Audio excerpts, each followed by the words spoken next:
because I would be so tense. Second example of that would be in high school when I was running track. We run track, I ran 4x4. Anyone who ran track knows in a 4x4 event, you have 4 heats or 4 legs. The first person on the first leg starts the race out of starting blocks. So I used to be the first leg. So I used to come, get ready. The guy on the side would say, on your mark. So I would get down. He would say, get set. So I would get set, put my feet in them starting blocks.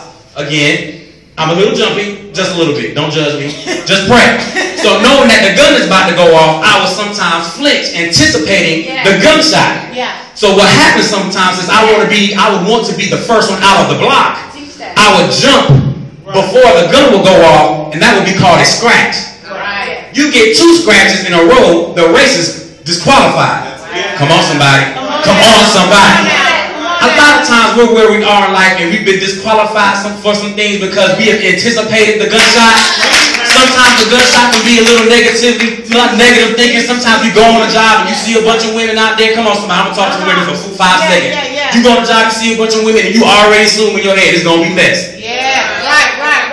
You walk in, it's going to be messy. Anticipating the gunshot. Instead of keeping your focus on the purpose on why you're there. My coach, after doing that a couple of times, she would pull me to the side and say, Steven, instead of you worrying about the gunshot all the time, the purpose on why you're here is not to be the first one out the block. The purpose on why you are standing here is to be the first one at the finish line. It's so sweet. It's so sweet. So sweet. Jesus, just to take him at his word. His promise, just to know that safe. When God speaks, it's like I'm ready to battle. The stakes out of Seattle must be like cattle, so we rounding them up. Ice from the saddle when grabbing the reins. The only constant thing in life is constant change. Most heads can't hang cause they wasn't ready. Steady your head, study the word, walk in the light of the sun's reflection off the canvas of the fight, falling like night. If life is a cipher, the Christ is the right rhyme, and I'ma be the one to say it, verbally spray. Mental relay is so sweet, knowing the Lord of all creation. Revolutionize your whole mentality. Christ is the life, what I am to MC. Bringing it fat B, I am is not me. Check your history. The deal is revealing the hidden mystery. Names like Alpha and Omega, and now for something deep. Just knowing his name is plain sweet. And now for something even deeper. Just saying his name is even sweeter than that. Come on.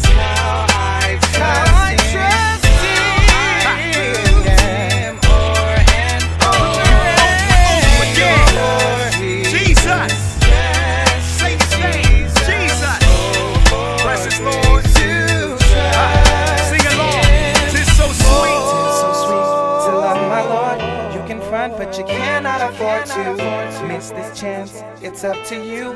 What you gonna do when God skipping stones in a minefield, swimming shark-infested waters, playing traffic and fist fight with professional boxers. Take a bullet for the cause just because I trust His grace, His power, His justice, and His law. And He's all that I am, like water to a steamboat as I move across the nation.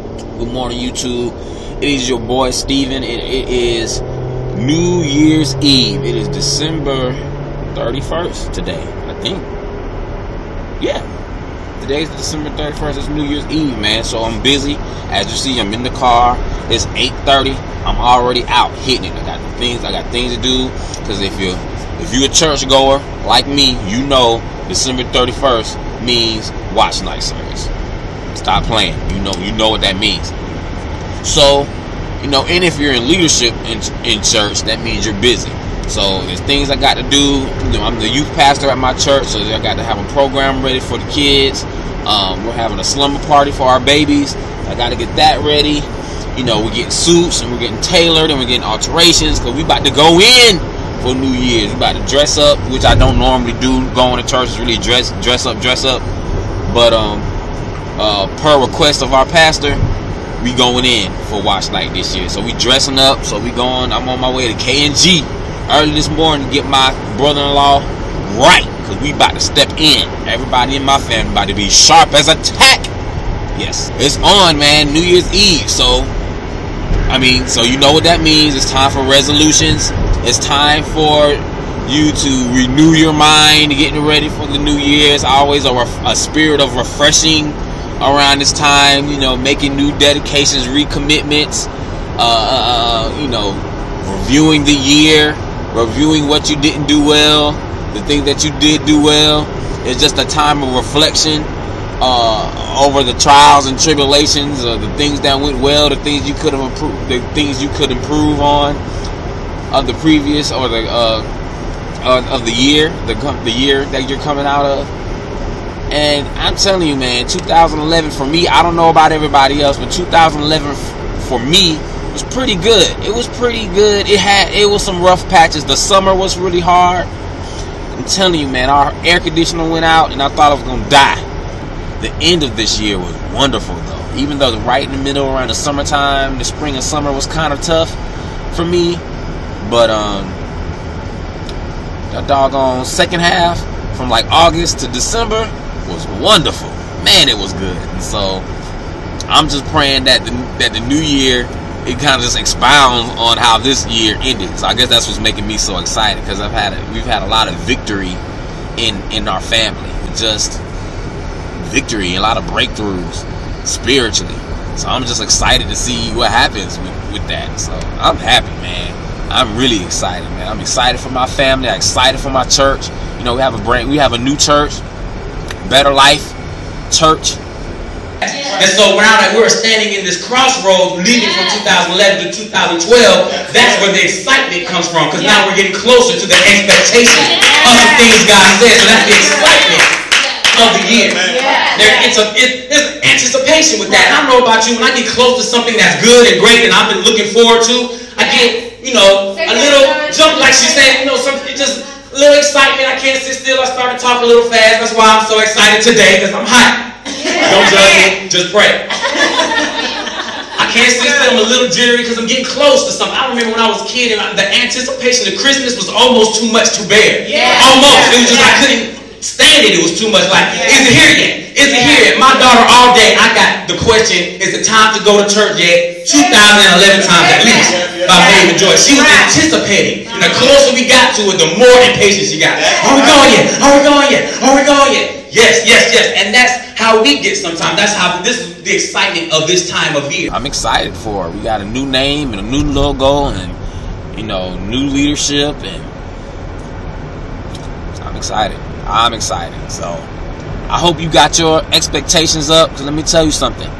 If you don't go into the new year with any expectation, then how's anybody gonna bless you? This is my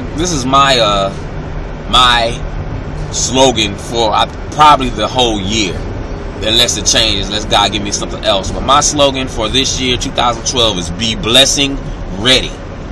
That means whatever it is you're looking for, you need to be ready to receive that blessing. If it's a business you're talking about getting started, then you need to be ready. Your business needs to be ready for somebody to just come and put a startup check in your hand. Come on, somebody. What does that mean about being blessed and ready? Real quick, I have a program that I wrote a couple of years ago about mentoring boys and things. I wrote it up, put a mission statement, put a vision, all that good stuff, got it packaged and ready. Had a good friend call me, say, that program you was talking about a few years ago, if I were to write you a check today to fund your program for a year, how much would that check need to be? Now, the little integrity that I have kind of stirred up, and I didn't want to lie. I said, I don't have a number for you. He said, you know why? Because you're not ready to be blessed.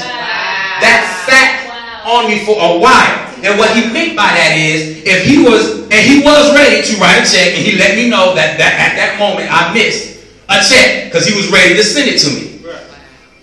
The reason why I missed that was because I had not did everything I was supposed to do to be ready to be blessed. I wanted to be blessed. I was talking be blessed. I was praying, serving, doing what I was supposed to do, tithing, but I was not ready to be blessed. A lot of the reasons why we're where we are now, there's a lot of expectation. I don't want to buzzkill nobody because it's an exciting time. But the reality is, a lot of us are going to be right where we are now this time next year. Why is that? Because we're not blessing ready. It's not as if God is not blessing nobody. Yes, it's a recession. Yes, there's things going on. Yes, everything in 2012 would not be great. But you need to be ready for the blessing. Because he will come by sometime in 2012. It is up to you to be ready. There's a pool by Bethesda, and around this pool there's a multitude of people. And at this moment, the reason why there's a multitude of people, because there's people there with ailments, with sickness and things like that. The reason why they're sitting there is they're waiting on a particular season for an angel to come down and stir the water. Once the water gets stirred, the first one gets in the pool, gets healed of their individual ailment. So Jesus walks by this pool, and notice that there's this guy who has been there for 38 years. Yes. 38 years at this pool. Now look. They don't say how old this guy is in the Bible, but you know, Baptist preacher would say, in my mind's eye, I can imagine that. If you sit anywhere for 38 years, that's pretty much the majority of your life. Right. So this man sat at a pool for the majority of his life. When Jesus walked by and said, why don't you be healed? Why don't you be made whole? His excuse was, notice I said excuse, was, I don't have a man to come pick me up and put me in the pool. Next excuse was, well, every time I try to put forth an effort to go to the pool, someone gets there before me, and then I'm left here. Jesus says, you be whole, pick up your bed, and walk. This man, before we get to judging him, a lot of us do the exact same thing. We're where we are right now because we're waiting on somebody to do something for us. And the reason why we're going to be sitting here year after year after year, no matter what rhyme you do with the year 2012, there will be all well, whatever, you're going to be right there stuck if you do not change your mentality. Come on, somebody. The year will change and you'll be sitting right there waiting on somebody to do something for you. Get up on your little self and do it for yourself. Now, everybody don't fall into that category. There are some people who put forth effort, but we just don't have the resources. A lot of us don't have the criminal background check, right? A lot of us don't have the education. A lot of us don't have the connections. That's okay. That's fine. But the thing I like about this story, we going to sit down on that, is that when Jesus comes around, come on, somebody. Hey, I'm blessed and ready. 2012 is going down. I'm ready. So be blessed. I'm excited. You should be excited. I hope everybody has a safe. I emphasize the word safe. Happy New Year's celebration. If you're going to go to church, if you're going to go to the club, if you're going to go whatever you do, be safe. Take a moment to acknowledge God somewhere in this afternoon, in this evening, and acknowledge the blessings that you received in 2011. Don't only go into 2012 expecting, but be ready to be blessed in 2012. Be ready. Do the work. Put the work in. Do the work. That is required for God to be able to bless you, and you can hit the ground running with that thing. Come on, somebody. All right. So until I see you again, I won't see you again probably till after. This probably won't even be posted till after the New Year. So happy New Year to you. For those who have subscribed, thank you for subscribing. I love you.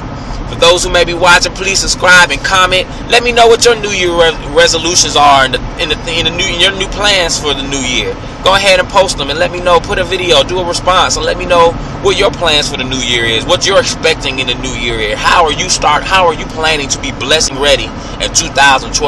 Let me know, because it might be something I need to work on. Come on, somebody. So until we meet again, remember this, 2012, if you put God first in all things that you do, everything else will fall into place. Until we meet again, hey, be blessed. Bye.